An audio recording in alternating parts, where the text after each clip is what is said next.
Alrighty, we're back and we're doing T-Rex versus Spinosaurus. This is probably one of the most common fights I see on TikTok, seriously, and other apps and that kind of stuff. But let's see, I personally think Spinosaurus would win. That's what I'm thinking. Just because he's bigger and he's more agile, because if you didn't know, the T-Rex is a very, very bulky dinosaur, but he's a really strong bite though, like 12,000 is it a piece? I don't know, 12,000 is okay. It is the most disputed dinosaur matchup in history. A rival never witnessed in the real world, but recreated and imagined by millions. The battle between the most terrifying predators ever seen, the Tyrannosaurus Rex versus the Spinosaurus. Today we will uncover the hard stats, studying these two extinct predators in detail while analyzing their attack methodologies, agility, terrain, and other auxiliary weapons that will dictate who will survive to see the next day and who will cease to exist. For the very first time, we'll witness all data discussed here compiled into a combat simulator featuring both dinosaurs in a fight to the death. Coming up, Tyrannosaurus Rex versus the Spinosaurus. Spino, I think Spino's gonna win, but I do like T-Rex more. Corporal builds. This battle has been a topic of debate for decades, but only seen on screen with renditions that are now considered outdated. Today, the simulator will be using relatively updated renditions of these two dinosaurs, beginning with Tyrannosaurus Rex. Throughout the years, it has been believed that this theropod was one of the largest of its kind, dwarfing all of its predecessors. In this simulation, we will be taking into... There's actually one dinosaur I think was on par with the size or close to. I think it was the Allosaurus. I think the T-Rex was 70 to 20 feet tall, and the Allosaurus was like max 17 feet tall. To account the sizes of two of the larger specimens recovered, maxing out this T-Rex to up to 13 meters in length. In terms of height, this creature would have measured 4 meters at the hip. You will notice how this newer rendition of the T-Rex is actually much bulkier than the pop culture depictions seen in films and previous documentaries. As seen here, this creature's bone structure also reflects its heavy build, allowing this creature to weigh as much as 8.9 thousand kilograms, or approximately up to 9.7 US tons. Given its proportions, this creature now ranks as one of the heaviest and largest theropod predators in history. Its opponent, the Spinosaurus, has been the topic of much discussion throughout the last 20 years due to its ever-changing dimensions, body shape, and capabilities. We now know, thanks to the most recent studies, that this theropod was actually a bit more robust than what we imagined back a couple of years ago. We will be taking these Spinosaurus' remains when generating a contestant for this simulation, giving us a dinosaur that can reach lengths of up to 15 meters and a height of 2.3 meters, 5 at the tallest spine. Weight-wise, the results are a bit surprising. While it is true that the Spinosaurus has a seemingly lighter build than the T-Rex, recent estimates have placed the Spinosaurus' weight from 7 to 8.3 US tons to around 10 tons. This was due to many factors seen through more recent digital models that suggest that this creature was more stockier than anticipated. In addition to that, a new study released in 2022 stated that this animal's bones were much more dense, which would also contribute to its heavy build. By putting these factors into account, we see that the difference between corporal dimensions has now diminished considerably compared to previous assumptions. The next thing to analyze is how these builds aided in their forms of movement, agility, and speed. Locomotion. While it is obvious that the Tyrannosaurus was clearly adapted for terrestrial locomotion, its actual speed on land has been fiercely disputed. Recent computer modeling and other analyses have concluded that an adult T-Rex was not capable of running as we know it. It wasn't able to perform a running gait, which is the act of having both feet off the ground while running. But it could do what is known as a fast walk. Recently, it's now estimated that a T-Rex at full speed could reach anywhere around 5 meters per second or 11 to 18 miles per hour. Although this may not seem very fast, recent studies have found evidence that this T-Rex was more agile than we think. Not too long ago, a group of researchers argued that this dinosaur's ilia, the bone in the upper part of the hip, was adequate for allowing the Rex to pivot from one direction to another like a figure skater from hell. The team took into account centers of mass to rotational inertia, making the T-Rex's agility score higher compared to other similar-sized theropods. Unfortunately for Spinosaurus, there are no published reports on the Spino's maximum speed on land, but based on its reduced leg size, we can guess that this creature was not a terribly fast mover, possibly moving to speeds slower than the T-Rex or equal at the most. The obvious go-to for a locomotive advantage would have been a nearby body of water. Yes, there has been debate on whether the Spino was a good swimmer, but again, the study mentioned earlier gave further evidence that this dinosaur could not only swim well, but also dive deep into the water.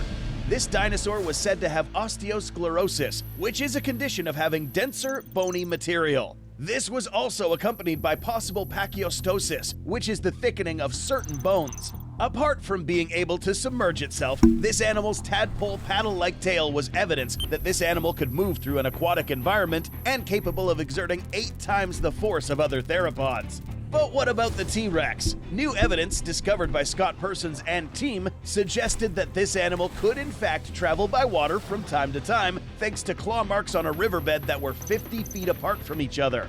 But not well enough like its rival, the Spinosaurus.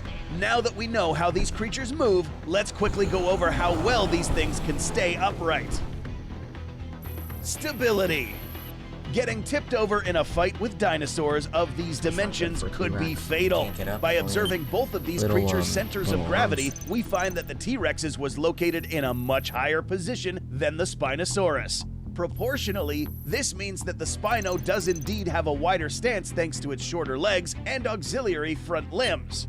Because of this, if both T-Rex and Spino were hit in the same location, the Spinosaurus would be harder to knock down.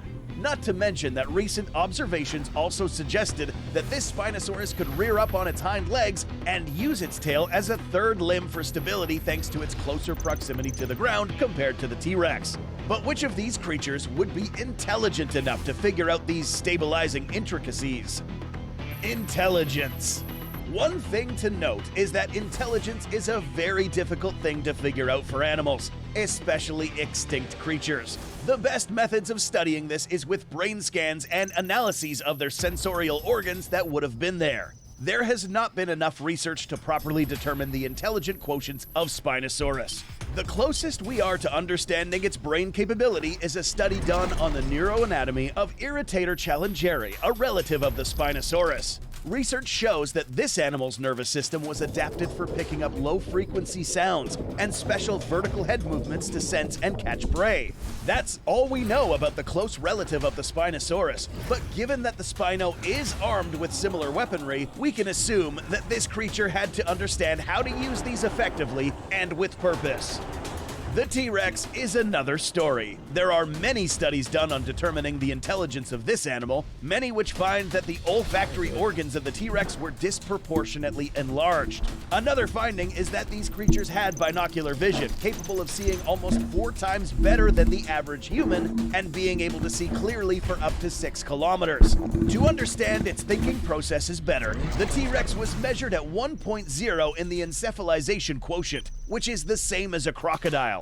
But more recent scans have bumped this creature up to a 2.0 to 2.4 score, which is better than rodents, canines, and some felines, and only a 1/10 of a point short of a chimpanzee, suggesting that the T-Rex indeed had complex problem-solving capabilities and was a very analytical creature, capable of determining strengths and weaknesses to far greater levels than ever imagined. The only things left to discuss are their weapons. Bite effectiveness. It may come as a surprise to you, but both of these animals had bites that could inflict some serious damage to each other, depending on a few factors. Bite force as we know it can vary greatly on the number of teeth, surface areas of the bite, musculature, and width of the jaw. Every bite is different. The teeth of a Tyrannosaurus rex are widely known for their pickaxe shape and small serrated edges. This, combined with its wide jaw and strong neck muscles, give the T-Rex a bite force of about 8 to 10,000 pounds per square inch. Previously, we have seen larger estimates such as 12,800 psi, but truth is that it really just depends where exactly you measure it. If all of this force is exerted on just one tooth, for example, this could reach up to 431,342 psi. A bite from a Tyrannosaurus Rex would most likely be inflicted using these areas of its jaw, giving us this figure, ranking it at the top of all theropod bite forces. This bite was so strong that it could crush flesh and bone alike with ease, and go as far as possibly eating these bones as well. The Spinosaurus, on the other hand, had a narrower jaw, but this does not necessarily mean that its bite was at all weak. Again, as mentioned earlier, the amount of teeth and shape greatly affect the amount of pressure exerted on a victim. In the Spinosaurus case, its bite force pressure would best be concentrated in these areas. These teeth were best fit for biting down and gripping, which was useful when hunting for prey underwater. But exactly how strong was this bite? There is no study that gives us an exact number, but here's what is known. A study held in 2013 indicated that this skull was resistant to torque and tension stresses with vertical movements, meaning that this skull was well adapted for inflicting strong bites. In 2005, the bite force of many theropods were studied, including Suchomimus, a distant relative. After using mathematical scaling, it is reasonable for some parts of the Spinosaurus's jaw to exert anywhere between 4,250 to 5,200 psi, ranking its bite force among theropods higher than originally thought. Of course, if we compare both bite forces, the Tyrannosaurus Rex still far surpasses the strength of the Spino. But in order to cause severe damage, it is not necessary to reach these levels. To kill the opponent, these jaws must be able to clamp deep enough to cause bleeding or tear through vital organs. The Spinosaurus would now also rely on an additional set of weapons. Auxiliary weaponry. Now let's cover the last set of weapons that will be used in this battle. Both of these animals bring two arms tipped with sharp claws, but greatly vary in size. The two-fingered arms of a T-Rex have been an interesting topic of debate for many researchers, given that these are unproportional for its size. But contrary to what you may think, these things were not weak. This bicep muscle alone would be able to lift more than 400 pounds each. Some believe that these were used to hold on to mates, assist when standing, or even to grapple prey. The problem with this third method is that in order to use these in combat, the T-Rex would have to stand too close to the Spinosaurus in order to use them, making biting more difficult and putting itself at risk. And in this particular battle scenario, the Spino wouldn't sit motionless waiting for the Rex to get this close. On the contrary, it would resort to using its own arms. As noted by researchers, these three-fingered arms were not as reduced as its hind legs, suggesting that these held a critical role in this animal's everyday life, especially when hunting. If observed closely, there are two large claws on these hands, one which measured almost 1 foot in length. Other observations conclude that these arm attachments are similar to what is seen in modern-day bears, animals with almost supernatural swing forces, meaning that these could slash and pull back, causing even more damage. But is this the limit? We also must factor in the centrifugal forces of the swing, the slight rotation of its body, and the body weight behind the strike, resulting in an enormous swing impact at the end of the Spinosaurus's claws. A firm impact to the body of any opponent would reach forces of up to half a ton to a full ton on a small surface. Enough to daze or fracture the head of a large theropod if hit correctly. And with a big claw to project all this force into a smaller area, this could potentially be lethal. Weaknesses. Before we finish entering the data into the battle simulator, we must debunk a few misconceptions associated with these animals. The T-Rex, as mentioned earlier, did have the ability to swim, but wouldn't have been able to deep dive like the Spinosaurus. By comparing both animals' bone density, the Spino's femur denseness indicates that this animal was in fact much more dense than the Rex was in the water. Although the terrestrial mass seems to favor the T-Rex on land, it's a completely different scenario in a watery arena. A misconception associated with the Spinosaurus is the myth that once this creature breaks its long spines, then it would die immediately. This does not necessarily make sense, since the spinal cord is housed inside something called a vertebral foramen. The spine itself is an attachment or an extension of the vertebrae called a process. Any breakage that would happen if the Spino rolled over violently would happen along this area of the spine. Far enough for a Spino to not get handicapped in a fight should the T-Rex decide to bite or knock down a Spinosaurus. Interestingly, there has been evidence found that suggests that these can heal over time if they are injured.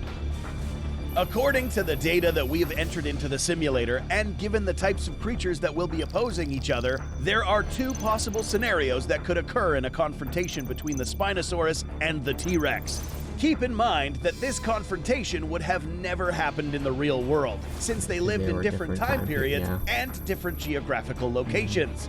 Because the Spinosaurus is also adapted for aquatic mobility and subaqueous foraging, it would also make sense for a confrontation to happen alongside a riverbank, or even in the water itself, with the T-Rex approaching the riverbank because it considers it as a source of water, and the Spinosaurus as a source of both water and food. We are now ready to fire this simulation. The Tyrannosaurus Rex brings a stocky build, armed with jaws that can crunch through flesh and bone, abnormally agile capabilities, and advanced problem-solving skills. The Spinosaurus enters the fight with a surprisingly stable corporal build, which is highly maneuverable in an aquatic arena, a firm bite with a strong grip, and two extremely dangerous forearms capable of delivering lethal blows to an opponent. We will now initialize the first simulation. Do I go with SPINO?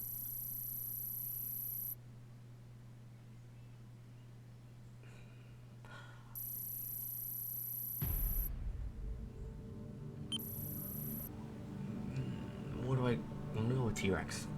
I'm switching my pick.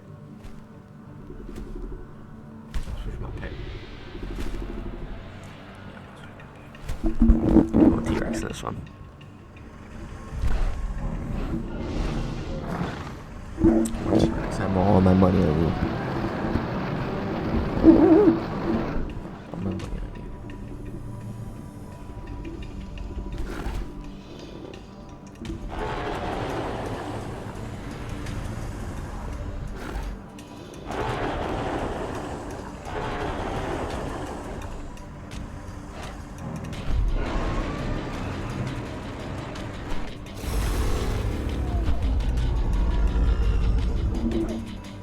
Are they trying to run? Oh, they're trying to run. That's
stop.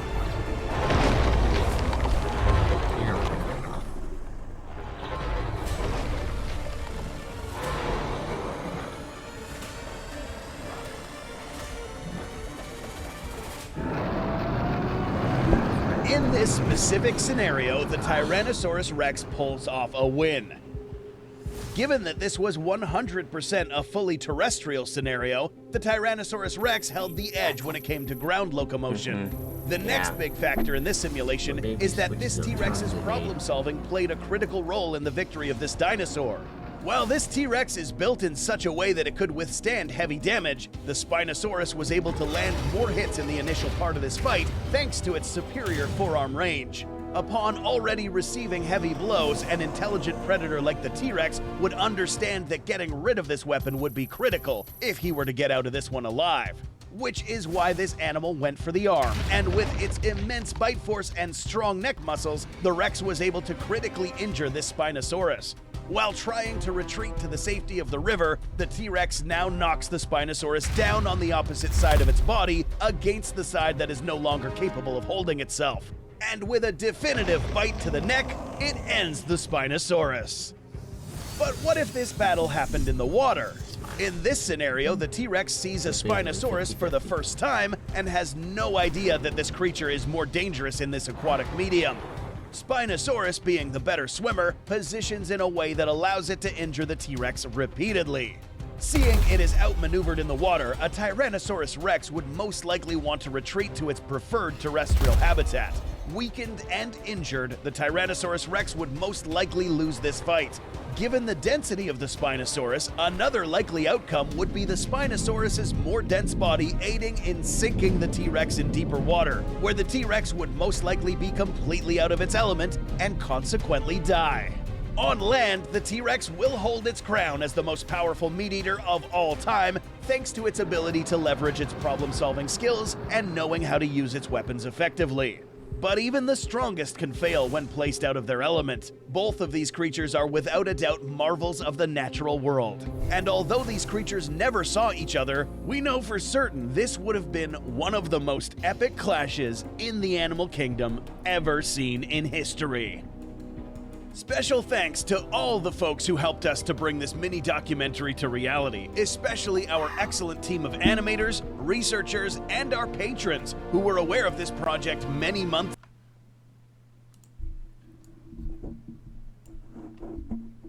I thought the Spino would win just because it's bigger and it's more agile, and those claws too. But I knew the T-Rex was more bulky, so if it would fall, it would be critical for the T-Rex. It wouldn't be so good if the T-Rex would fall at all. But, you always let them prove themselves first. Now, I didn't know about that quick movement, those sharp turns it could make. And that's the reason why I changed, is because of those quick, sharp movements. Otherwise, it wouldn't have changed.